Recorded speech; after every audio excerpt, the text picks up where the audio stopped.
এটা তো double standard. কালকে ডুমুরজলাতে দাঁড়িয়ে মুখ্যমন্ত্রী তার যে সুন্দর হিন্দিতে তিনি বলেছিলেন যে আমরা কাশ্মীর ইস্যুতে ভারত সরকারের সঙ্গে আছি।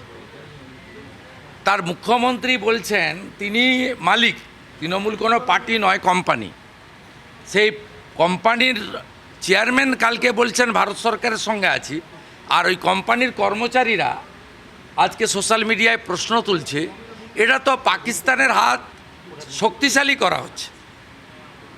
এই ধরনের নাবালকের মতো যখন যুদ্ধের প্রিপারেশান মারাত্মকভাবে 7 তারিখে মক ডিলের জন্য বলা হচ্ছে, সেই সময়কালে এই ধরনের 14 দফা প্রশ্ন তুলে পাকিস্তান প্রেমীদেরকে উৎসাহিত করা হচ্ছে, টুকরে টুকরে গ্যাং জেহাদিদেরকে অনুপ্রাণিত করা হচ্ছে, এটার মধ্য দিয়ে তা প্রমাণ হয়।